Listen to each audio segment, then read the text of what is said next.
स्वागत है आप सबका आज के इस वीडियो में। दोस्तों, एंड्रू टेट का नाम तो आप सभी ने सुना ही होगा। ये आज के समय की मोस्ट फेमस इंटरनेट पर्सनालिटी हैं। 2020 के लॉकडाउन के वक्त जितना तेजी से कोरोना वायरस फैला था, उतनी ही तेजी से एंड्रू टेट की फेम भी बढ़ी थी। करेंटली मल्टीपल कंटेंट क्रिएटर्स, चाहे फिर वो यूट्यूब के हों या ट्विच के हों या इंस्टाग्राम के हों, इन सारे सोशल मीडिया प्लेटफॉर्म्स पर आपको एंड्रू टेट से रिलेटेड हजारों वीडियोस देखने को मिल जाएंगे। पिछले 2 से 3 सालों में इस आदमी ने जिस तरह से इंटरनेट पर अपनी जगह बनाई है, वो शायद ही किसी और ने कभी किया होगा। आज के इस वीडियो में हम आपको एक समय फेमस किक बॉक्सर रह चुके और आज के समय की सबसे बड़ी इंटरनेट सेंसेशन एंड्रू टेट के बिजनेस और उनकी लाइफ स्टोरी के बारे में डिटेल में बताने वाले हैं। और आज हम आपको ये भी बताएंगे कि कैसे इन्होंने अपने कस्टमर्स को ही अपने सेल्समैन की तरह इस्तेमाल किया और बिना कुछ किए घर बैठे करोड़ों रुपए कमाए। तो चलिए फिर बिना किसी देरी के वीडियो को शुरू करते हैं। एंड्रू टेट का जन्म 14 दिसंबर 1986 को वॉशिंगटन डीसी में हुआ था।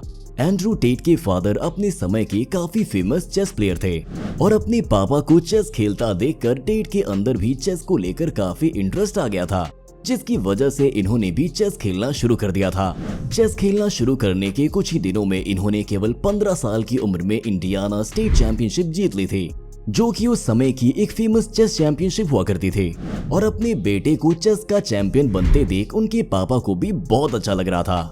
पर सब कुछ अच्छा चल ही रहा था कि तभी एंड्रू टेट के पेरेंट्स के बीच हुई किसी लड़ाई की वजह से उन्होंने डाइवोर्स ले लिया, जिसके कुछ ही समय बाद इनके फादर की डेथ हो गई थी।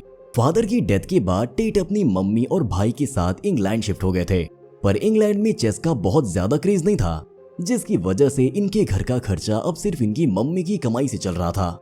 इस टाइम पर एंड्रू टेट काफी डिप्रेस्ड हो गए थे, जिससे बाहर आने के लिए उन्होंने किक बॉक्सिंग को ज्वाइन किया था।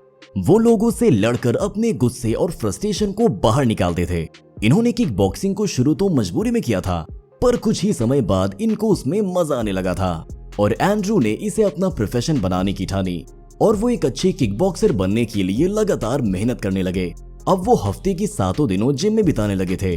केवल 18 साल की एज में ही इन्होंने अपनी पहली MMA फाइट खेली थी, लेकिन इनके किक बॉक्सिंग करियर की शुरुआत अच्छी नहीं रही थी और ये अपने शुरुआती 4 मैच लगातार हार गए थे। पर फिर भी एंड्रू ने हार नहीं मानी और इसके अगले 4 मैचों में लगातार जीत दर्ज की। कुछ समय के बाद एक प्रोफेशनल किक बॉक्सर बन जाने के बाद इन्हें अब अपनी हर एक फाइट से लगभग $75,000 मिलने लगे थे। उन्हें अब तक किक बॉक्सिंग से काफी फेम मिल चुकी थी और वो 4 बार वर्ल्ड किक बॉक्सिंग चैंपियन बन चुके थे। सब कुछ बहुत अच्छा चल रहा था, लेकिन तभी एक दिन एक फाइट के दौरान एंड्रू टेट का हाथ टूट जाता है, जिसकी वजह से वो काफी दिन तक फाइट नहीं कर पाते। उसी दौरान उनके मन में ये ख्याल आया कि ये जो काम वो कर रहे हैं ये उनके लिए बिल्कुल भी सेफ नहीं है। इसमें उनके साथ कभी भी कुछ भी हो सकता है। फाइट करते वक्त किसी गलत जगह चोट लगने पर उनकी जान तक जा सकती है। उन्होंने इस बारे में काफी सोचा कि वो दिन के लगभग 7 से 8 घंटे जिम में देते हैं और अपनी जान को दांव पर लगाकर फाइट करते हैं, पर फिर भी उन्हें इन सब के मुकाबले काफी कम पैसे मिलते हैं, जो कि उनकी मेहनत के आगे कुछ भी नहीं है। और सबसे बड़ी बात, उनकी इतनी मेहनत करने का क्या मतलब है अगर वो अपनी एक पसंदीदा कार भी नहीं खरीद सकते थे। उन्हें लग रहा था कि वो किक बॉक्सिंग में उतने पैसे नहीं कमा रहे हैं जितने असल में उन्हें कमाने चाहिए। और यही सोचते हुए 2015 में एंड्रू टेट ने किक बॉक्सिंग से रिटायरमेंट ले ली थी और अपने भाई के साथ मिलकर उन्होंने मिलियंस में पैसे कमाने के लिए एक नए बिजनेस प्लान की तलाश शुरू की। इसी तलाश के दौरान एंड्रू ने इंटरनेट पर कैम गर्ल्स का एक ऐड देखा, जिसमें लड़कियां कुछ लड़कों से बात कर रही थी और यहीं से एंड्रू टेट को वेबकैम बिजनेस स्टार्ट करने का आइडिया मिला। और उस टाइम पे एंड्रू टेट के पास लड़कियों की तो कोई कमी नहीं थी। उनके किक बॉक्सिंग के करियर ने उन्हें इतनी फेम तो दे ही दी थी कि उनके पास लड़कियों की तो लाइन लगी रहती थी। उस समय पर इनकी कुल 6 गर्लफ्रेंड थी और इन सबको एंड्रू ने अपने नए बिजनेस को स्टार्ट करने के लिए अपने पास लंदन बुलाया और इन्होंने अपनी सारी गर्लफ्रेंड्स को अपना बिजनेस आइडिया बताया, जिसे सुनने के बाद उनकी 4 गर्लफ्रेंड्स ने उन्हें छोड़ दिया और केवल उनकी 2 गर्लफ्रेंड्स ही उनके साथ काम करने को तैयार हुई थी। इस बिजनेस का आइडिया बहुत ही सिंपल था। इसमें उन लड़कियों को लाइव कैमरे पे लड़कों से बात करनी रहती थी और उनसे जितना हो सके उतने पैसे निकलवाने रहते थे और इन पैसों का 50% एंड्रू और 50% उन लड़कियों को मिलने वाला था। पर इसमें भी कई बार एंड्रू टेट को काफी दिक्कत होती थी, क्योंकि जो नई लड़कियां उनके पास काम करने आती थी उनमें से कई को तो लड़कों से बात करना ही नहीं आता था। इसीलिए एंड्रू खुद ही उनसे लड़की बनके चैट किया करते थे, जबकि लड़कियां लाइव कैम पर ऐसे एक्टिंग करती थी कि जैसे वो उन लड़कों से खुद ही बात कर रही हो। और इस बिजनेस से एंड्रू टेट का सिर्फ एक ही मकसद था, और वो था उन लड़कों से ज्यादा पैसे निकलवाना। इस बिजनेस की शुरुआत में एंड्रू $3000 पर डे अर्न कर रहे थे, और ये धीरे धीरे सिर्फ बढ़ता ही गया। और कुछ ही समय में एंड्रू के इस बिजनेस में कुल 75 लड़कियां काम करने लगी थी, और इनकी मंथली कमाई $6000 की हो गई थी। पर एक दिन एक लड़की ने एंड्रू टेट के अगेंस्ट मिसबिहेव का केस फाइल कर दिया था, जिसके बाद एंड्रू टेट को इसके लिए गिरफ्तार भी कर लिया गया था। इस केस की इन्वेस्टिगेशन में लगभग 2 साल का समय लग गया था, जिसके बाद एंड्रू को $4.5 लाख फाइन के रूप में पे करने पड़े थे। और जब तक ये जेल से बाहर आए तब तक इनका कैमगर्ल बिजनेस खत्म हो चुका था। फिर इसके बाद ये अपने नए बिजनेस को स्टार्ट करने इंग्लैंड से रोमानिया चले गए थे, क्योंकि इंग्लैंड के कंपैरिजन में रोमानिया एक बहुत ही भ्रष्ट देश था, और वहाँ पे वो कोई भी काम बिना किसी परेशानी के कर सकते थे, क्योंकि रोमानिया में पुलिस से ज्यादा वहाँ के गैंगस्टर्स का राज चलता था। एंड्रू ने रोमानिया जाके कई नए बिजनेस में इन्वेस्ट करना शुरू किया। इन्होंने रोमानिया में अपना एक कसिनो खोला, जहाँ पे इन्होंने कॉफी सर्व करने के लिए खूबसूरत लड़कियों को रखा हुआ था।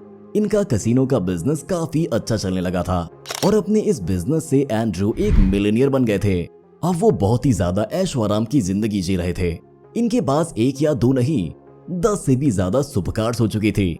लेकिन तभी 2020 में कोरोना के आ जाने से इनके सारे कैसीनो बंद हो जाते हैं, जिसके बाद ये सोशल मीडिया के जरिए अपना नया बिजनेस शुरू करते हैं, और अपने इसी बिजनेस के दम पर आज ये सोशल मीडिया सेंसेशन बन चुके हैं। इस बिजनेस के अंडर इन्होंने अपने कई ऑनलाइन कोर्सेज बेचना शुरू किए थे, जैसे कि how to earn money online, how to be rich etcetera. ये अपने इस बिजनेस के कस्टमर्स को ही अपने सेल्समैन की तरह इस्तेमाल करते हैं। वो अपने कोर्सेज को एक एफिलिएट प्रोग्राम की तरह रन कर रहे थे, जैसे कि मान लीजिए अगर आपने एंड्रू टेट का कोई कोर्स खरीद कर उसे बेचा, तो इसका 50% एंड्रू टेट को मिलेगा और बाकी का 50% आपको। पर इसके लिए भी उन्होंने 3 स्टेप्स डिसाइड किए हुए थे, जिसमें फर्स्ट स्टेप एंड्रू टेट का किसी सोशल मीडिया प्लेटफॉर्म पर फैन पेज बनाना था, और इसके बाद सेकेंड और थर्ड स्टेप में एंड्रू का कोई वीडियो पोस्ट करते हुए उनके बिजनेस की एफिलिएट लिंक को उस वीडियो के डिस्क्रिप्शन में डालना था, जिससे एंड्रू टेट के बिजनेस को लगातार प्रमोशन मिल रहा था। और अब आज के समय में एंड्रू टेट अपने इसी बिजनेस से बिना कुछ किए महीनों के करोड़ों कमा रहे हैं, और इनके इसी बिजनेस ने इन्हें आज के समय का बिगेस्ट इंटरनेट पर्सन बना दिया है। इसके साथ ही आपको ये भी बता दें, एंड्रू टेट खुद का एक कल्ट भी चलाते हैं, जिसका नाम इन्होंने वॉर रूम रखा हुआ है, जो कि कुछ इल्यूमिनेट से मिलता जुलता है। वैसे दोस्तों, एंड्रू टेट से हमें एक चीज तो बहुत अच्छी सीखने को मिलती है कि आप कितनी भी बार फेल होइए, पर कभी हार मत मानिए और लगातार कोशिश करते रहिए, और एक न एक दिन आपको सफलता जरूर मिलेगी। वैसे दोस्तों, आपको एंड्रू टेट की पर्सनालिटी कैसी लगती है? अपने व्यूज हमें कमेंट सेक्शन में जरूर बताइएगा, और अगर ये वीडियो पसंद आई तो इसे लाइक एंड शेयर जरूर कर दीजिएगा, और ऐसे ही और अमेजिंग वीडियोस के लिए चैनल को सब्सक्राइब कर दीजिएगा। मिलते हैं आपसे अगली वीडियो में, तब तक के लिए टेक केयर।